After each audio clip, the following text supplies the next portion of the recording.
मैं श्री गुरुदेव के पावन चरणों में नमन करता हूँ। उनके निर्मल नाम का स्मरण करता हूँ। श्री गुरुदेव के सुंदर रूप का दर्शन करता हूँ। उनकी अद्भुत महिमा को श्रवण करता हूँ। मेरे गुरुदेव मेरे नाथ ही चराचर जगत के नाथ हैं, संपूर्ण जगत के गुरु हैं। मेरी आत्मा ही सर्वभूत प्राणियों की आत्मा है। ऐसा ज्ञान प्रदान करने वाले गुरुदेव, आपके श्री चरणों में कोटि कोटि नमन है, कोटि कोटि नमन है। स्वामी ब्रह्मानंद जी से एक व्यक्ति ने पूछा, ये संसार परमात्मा की रचना है। इस संसार के कण कण में ईश्वर विराजमान है, फिर इस संसार की हर वस्तु माया के अधीन कैसे है? ब्रह्मानंद जी कहते हैं, माया के अधीन संसार की वस्तु नहीं है, अपितु मनुष्य का मन हो गया है। उसे संसार की हर वस्तु में ईश्वर की जगह माया ही माया नजर आती है, और यही कारण है वो हमेशा दुखी रहता है। मन माया का संग करके बुद्धि को भ्रमित कर देता है। दुख, परेशानी, कलह, कलेश, विनाश, कितने ही ऐसे परिणाम हमें देखने को मिलते हैं। किसी ने बहुत सुंदर कहा, माया ऐसी मति फिराए, सूझबूझ कुछ काम ना आए, काम क्रोध मद लोभ में फंसता, माया के चक्कर में जो आए। उल्टे सीधे कर्म कराती, फिर भी ठगनी बड़ा लुभाती, सच्चाई कहीं नजर ना आए, माया ऐसे रंग दिखाती। सत्य ही तो है, ये भ्रमित बुद्धि अपने तर्कों से कितना उलझा देती है कि मनुष्य के लिए कोई मार्ग ही नहीं बचता। हमारे महापुरुषों ने मनुष्य को विवेकशील प्राणी कहकर संबोधित किया। विवेकवान कौड़ी को भी हीरे समान कर देता है और अविवेकी सब कुछ व्यर्थ। हम देखें, माता कैकेयी ने मंथरा के दूषित विचारों को अपने हृदय में स्थान दिया। बुद्धि लगाई पर विवेक नहीं कि क्या भरत राम के राज्य को स्वीकार करेगा। बिना सोचे विचारे 2 वर मांग लिए और परिणाम क्या हुआ?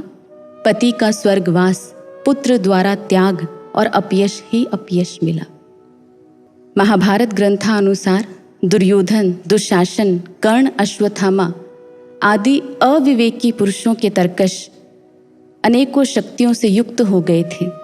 इन्हीं शक्तियों के मद में चूर होकर उन्होंने जघन्य पाप किए, कितने ही कुकर्म कर डाले।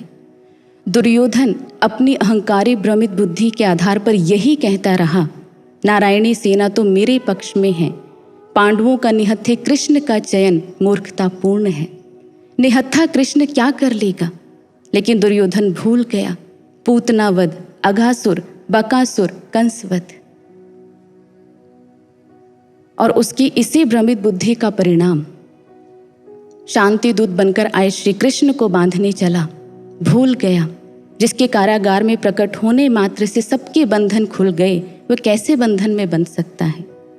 और महाभारत का विनाशकारी युद्ध हम सभी के समक्ष है। द्वितीय विश्व युद्ध में हिरोशिमा और नागासाकी पर परमाणु बम का प्रयोग किया गया और उसके दुष्परिणामों से कोई भी अनभिज्ञ नहीं रहा। कहने का अर्थ, मनुष्य ने अपनी बुद्धि का तो बहुत विकास किया, लेकिन विवेक का नहीं कर पाया। महाराज से एक जिज्ञासु ने प्रश्न किया, महाराज जी, जीवन में अत्यधिक महत्वपूर्ण क्या है, अनुशासन, सेवा या विवेक? महाराज श्री सिर्फ उत्तर नहीं अपितु समाधान देते हुए कहते हैं, विवेक। विवेक से ही सब होगा। कितना सुंदर महाराज जी समझाते हैं, अगर जीवन में विवेक है तो हम हर प्रतिकूल परिस्थिति को अपने अनुकूल कर सकते हैं। विवेक बुद्धि ही उचित निर्णय ले पाती है और श्रेष्ठ का चयन कर पाती है। चाहे हमारा व्यवहारिक जीवन हो या आध्यात्मिक, विवेक की आवश्यकता हर क्षेत्र में पड़ती है। यही कारण था वेद व्यास जी ने महाभारत ग्रंथ की रचना के समय भगवान श्री गणपति का आह्वान किया और उन्हें श्लोक कलमबद्ध करने के लिए आग्रह किया। भगवान गणेश कहते हैं, आप इन श्लोकों को बिना रुके कहेंगे, इनकी उत्पत्ति करेंगे। वेदव्यास जी कहते हैं, ठीक है, पर आप भी बिना सोचे विचारे इन्हें कलमबद्ध नहीं करेंगे। जब तक भगवान श्री गणेश श्लोकों को विचारते तब तक वेद व्यास जी और श्लोकों की उत्पत्ति कर देते और इस तरह महाभारत ग्रंथ की रचना हुई। भक्तों ने भगवान श्री गणेश से इस विवेक की मांग की। हमारी भारतीय संस्कृति भगवान श्री गणेश को प्रथम पूजनीय देव मानती है। प्रथम नाम गणेश को लीजिए, जा सुमिरे होए सिद्धि काम। अहंकार रहित होकर विवेक से किया गया कोई भी कार्य हमेशा शुभ होता है। इसलिए महापुरुषों ने सर्वप्रथम प्रभु का स्मरण करने का अनुरोध किया, उसके पश्चात आप अपने जीवन के कार्यों को कीजिए। लेकिन ये विवेक बुद्धि प्राप्त कैसे हो? महाराज श्री का कथन है, बुद्धि का सुबुद्धि हो जाना ही विवेक है। और बुद्धि सुबुद्धि के सफर को कैसे तय कर पाती है? मात्र ब्रह्म ज्ञान के आधार पर।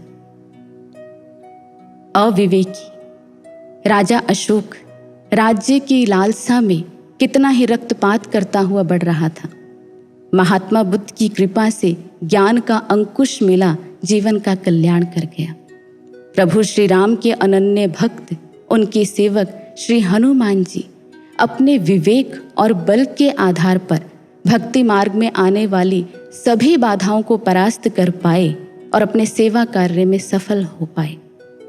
चंद्रगुप्त मौर्य उनके गुरु एवं शिक्षक हुए हैं चाणक्य जी, जो नर श्रेष्ठ ब्रह्म ज्ञानी थे, प्रखर बुद्धि के ज्ञाता थे।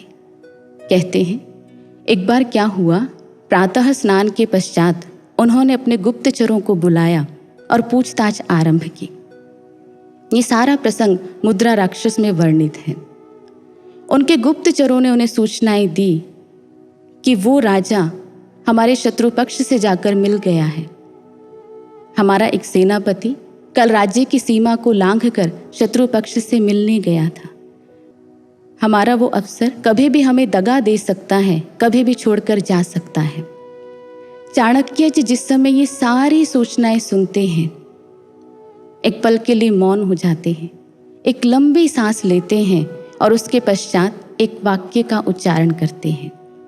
एका केवलमर्थ साधन विधेय सेना शतेभ्यो रिद्धिका नंदोन्मूलन दृष्ट वीर्य महिमा बुद्धिस्तु मागा ममा।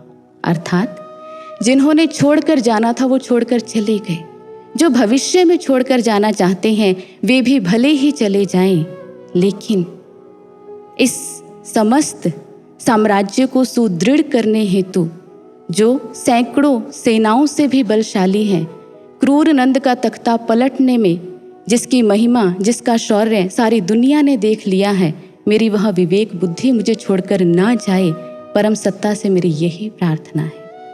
और सज्जनों, हमें भी तो अपने जीवन में ये समझ ही नहीं आता क्या सही है, क्या गलत है, क्या उचित है, क्या अनुचित है, और हम इसी बुद्धि के द्वारा दिए गए निर्णयों का अनुसरण करते हुए चले जाते हैं और बाद में सिर्फ पछताना पड़ता है। इसलिए हम भी अपने जीवन में ऐसी विवेक बुद्धि का अनुसरण कर पाए, महाराज श्री द्वारा प्रदत्त ब्रह्म ज्ञान को अपने जीवन का आधार बनाए और दृढ़ता से इस भक्ति मार्ग पर बढ़ पाए।